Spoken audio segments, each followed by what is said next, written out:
Manchester کی سیاسی اور سماجی شخصیات نے مسلم کمیونٹی کو رمضان المبارک کی مبارکباد دیتے ہوئے کہا کہ وہ کورونا وائرس کے خلاف حکومتی ہدایات پر عمل کر کے بہترین شہری ہونے کا ثبوت دے رہے ہیں۔ رپورٹ کر رہے ہیں مانچسٹر سے اعتزاز عاصم۔ دنیا بھر کی طرح برطانیہ کے مسلمان بھی کرونا وائرس کے باعث رمضان المبارک مختلف انداز میں منا رہے ہیں۔ مانچسٹر کے علاقے بری سے member of parliament James Daly نے ویڈیو پیغام میں مسلمانوں کو رمضان کی مبارکباد دیتے ہوئے کہا کہ رمضان محبت اور بھائی چارے کا درس دیتا ہے۔ مشکل کی اس گھڑی میں ہم ایک دوسرے کے شانہ بشانہ کھڑے ہیں۔ Ramadan Mubarak to all members of the Muslim community within Bury, Ramsbottom and Tottington. Ramadan is the holiest month of the Muslim calendar and a special time for all Muslims throughout the world.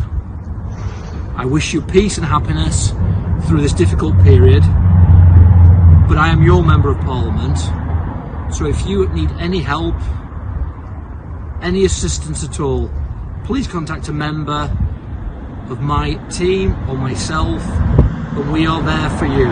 James Daly نے مزید کہا کہ corona virus کے دوران lock down کی وجہ سے اگر کسی کو بھی کسی قسم کی مدد کی ضرورت ہو تو وہ ان سے یا ان کی ٹیم سے رابطہ کرے۔ روچڈیل سے ٹوری پارٹی کی پارلیمانی امیدوار عاطفہ شاہ نے بھی مسلم کمیونٹی کو رمضان مبارک کی مبارکباد پیش کی۔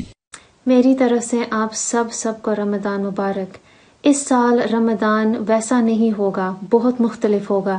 جہاں ہم نماز اور تراویح کے لیے مساجدوں میں جایا کرتے تھے، جہاں ہماری ہر روز افطار کی دعوت ہوا کرتی تھی، اس سال یہ سب کچھ نہیں ہوگا۔ اس لیے میری گزارش ہے آپ سب سے کہ آپ اپنی عبادت اور اپنا افطار گھر میں کریں اور گورنمنٹ کے جو اصول ہیں اس کے ساتھ ہم تعاون کریں۔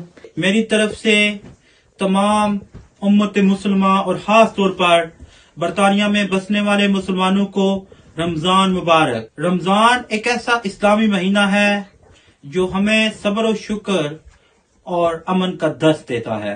میرے بھائیوں، میری بہنوں، اس دفعہ ہمیں رمضان میں بے شمار مشکلات کا سامنا کرنا پڑ رہا ہے۔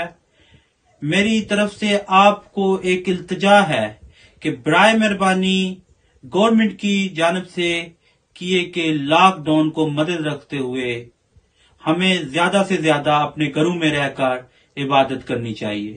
بری سے کونسلر خالد حسین اور امیدوار برائے کونسلر بری شہباز محمود عارف نے بھی اپنے اپنے پیغامات میں رمضان کی مبارکباد پیش کرتے ہوئے توقع ظاہر کی کہ مسلم کمیونٹی لاک ڈاؤن میں حکومت کے ساتھ بھرپور تعاون کرے گی۔ اعتزاز عاصم چودھری، 92 نیوز، بری، گریٹر مانچسٹر۔